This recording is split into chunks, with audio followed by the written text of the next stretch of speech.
Пассажирский круизный лайнер попал в 12-бальный шторм. Страшные и пугающие кадры, заснятые пассажирами. Пассажиры в круизе всегда ожидают хорошей погоды и спокойного моря, но иногда лайнеры проходят через шторма.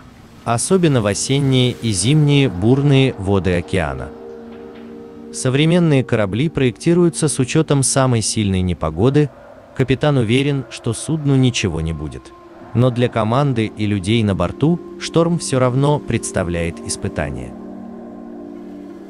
Крупнейший круизный лайнер Anthem of the Seas считается одним из самых роскошных и самых крупных пассажирских лайнеров в истории.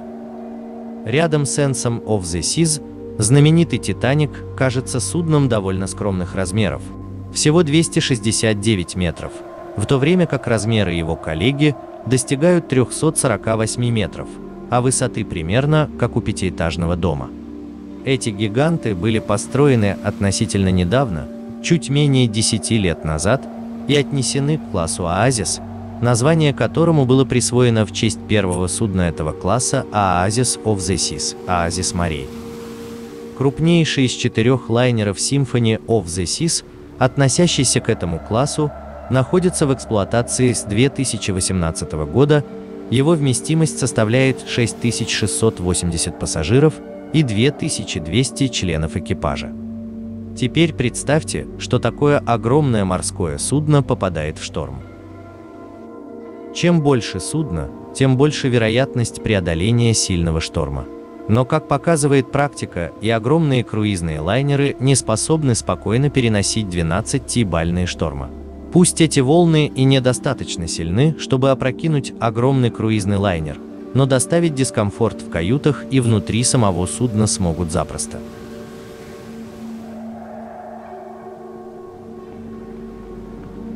Если круизный лайнер, попав в сильный шторм, пассажирам лучше не покидать свои каюты, ведь незакрепленные элементы мебели проносятся по залам различных заведений взад-вперед с невероятной скоростью и периодичностью.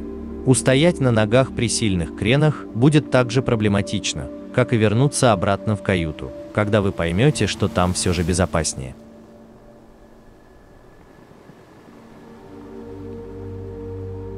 Один из стюардов снял видео во время качки. По его словам, шторм был впечатляющий. Иллюминаторы даже на 3-й палубе иногда уходили под воду полностью. Впрочем, волны не пошатнули невозмутимость большей части команды. Видно, как офицер проходит по накренившейся палубе мимо удивленных пассажиров. Несколько туристов, путешествующих на борту одного из кораблей Royal Caribbean, получили травмы на выходе круизного лайнера из Флориды. Причина – сложные погодные условия. По словам представителей Royal Caribbean, лайнер Freedom of the Seas вынужден был маневрировать при штормовом ветре, скорость которого более чем в 3 раза превышала цифры, содержавшиеся в метеосводках, и в высоких волнах, в которые он попал, как только покинул порт Канаверал. Шквалистый ветер плюс штормовое море спровоцировали качку и крен корабля, говорится в заявлении компании. По словам пресс-секретаря компании Синтии Мартинес, ряд туристов пожаловались на незначительные травмы, порезы, царапины и прочее. Отсутствует информация о тяжелых травмах. Ни один из членов экипажа не пострадал.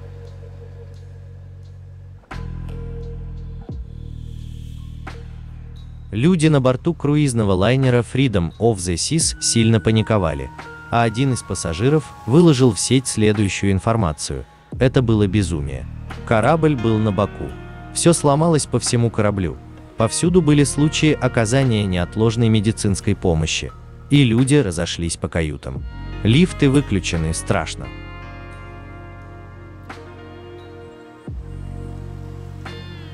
Уже известно, что на то время природа, мать, не слишком повредила общую территорию корабля. В каютах тоже все в принципе в порядке. А сама Royal Caribbean сообщила, что все системы жизнеобеспечения круизного лайнера работают в штатном режиме, также навигации ничто не угрожает. Оно и понятно, когда наблюдаешь через иллюминатор из своей каюты, как судно то и дело погружается под воду, а затем снова всплывает. Возникает ощущение, что очередное погружение может оказаться последним.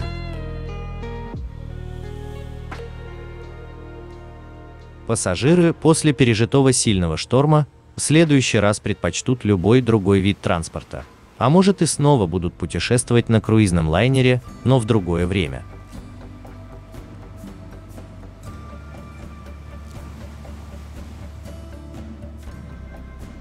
К счастью, в летний сезон, когда круизов особенно много, море обычно спокойно. Пассажирам просто стоило выбрать немного другой сезон. У морских путешествий за последние годы стало ощутимо больше плюсов за счет увеличения комфортности судов. Минусов же стало значительно меньше. Благодаря техническому прогрессу безопасность плавания резко повысилась. В целом это мнение верно. Так или иначе, морской девиз Safety First – безопасность в первую очередь – остается актуальным, как и 2000 лет назад.